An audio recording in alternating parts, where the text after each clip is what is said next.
ایک دفعہ بادشاہ بھیس بدل کر اپنے وزیر کے ساتھ شہر کی گلیوں میں نکل پڑتا ہے یہ جاننے کے لیے کہ اس کے شہر میں چل کیا رہا ہے، اور اسی طرح کچھ گلیاں چلنے کے بعد وہ ایک درخت کے پاس آرام کرنے کے لیے پہنچتا ہے، لیکن وہاں دیکھتا ہے کہ ایک آدمی کی لاش پڑی ہوئی ہوتی ہے، لیکن کوئی اس کو ہاتھ لگانے والا نہیں ہے، کوئی اس لاش کو اٹھانے والا نہیں ہے۔ لوگ آ رہے ہیں جا رہے ہیں لیکن کوئی اس کو ہاتھ تک نہیں لگا رہا ہے۔ بادشاہ تعجب کرتا ہے اور لوگوں کو مدد کے لیے بلاتا ہے، لیکن ہر کوئی منع کر دیتا ہے۔ ایک شخص آتا ہے، آ کر کہتا ہے لگتا ہے تم اس علاقے میں نئے آئے ہو، یہ گنہگار انسان ہے، یہ ایک شرابی ہے، ایک زانی ہے، اس کو کوئی نہ اٹھائے گا، اسے کوئی ہاتھ نہیں لگائے گا۔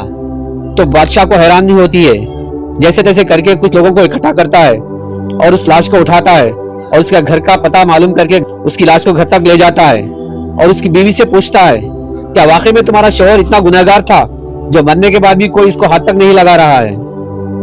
تو اس کی بیوی دھارے مار کر رونے لگتی ہے اور کہتی ہے میرا شوہر تو بہت نیک تھا، وہ بہت نیک انسان تھا، وہ گنہگار نہیں تھا۔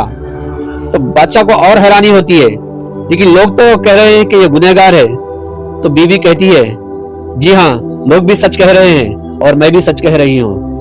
بادشاہ کو اور تعجب ہوتا ہے اور کہتا ہے آخر ماجرا کیا ہے، مجھے کھل کر بتاؤ۔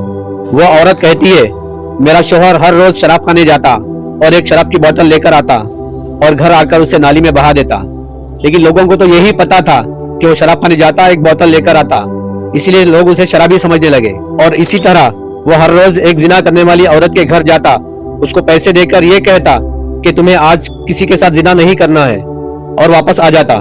میں اکثر کہتی تھی کہ تم ایسا کیوں کر رہے ہو، لوگ تو تمہیں زانی سمجھیں گے، شرابی سمجھیں گے۔ تو وہ کہتا تھا تو سچائی تو میرا اللہ جانتا ہے۔ میں نے اس سے پوچھا کہ تم ایسا کیوں کرتے ہو، شراب لا کر نالی میں کیوں بہا دیتے ہو؟ تو وہ جواب دیتا تھا کہ میں نے آج ایک شراب کی بوتل ضائع کر دیا، کسی کو اس شراب کی بوتل پینے سے میں نے بچا لیا، کسی کو گناہ کرنے سے بچا لیا، اور اسی طرح کسی کو زنا کرنے سے بھی بچا لیا۔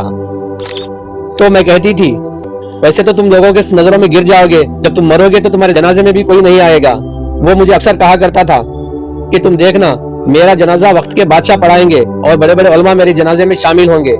تب مجھے تعجب ہونے لگتا تھا لیکن یہ کیسے ہوگا، لیکن آج حال یہ ہو گیا ہے کہ اس کے میت کو ہاتھ لگانے کے لیے بھی لوگ راضی نہیں ہیں۔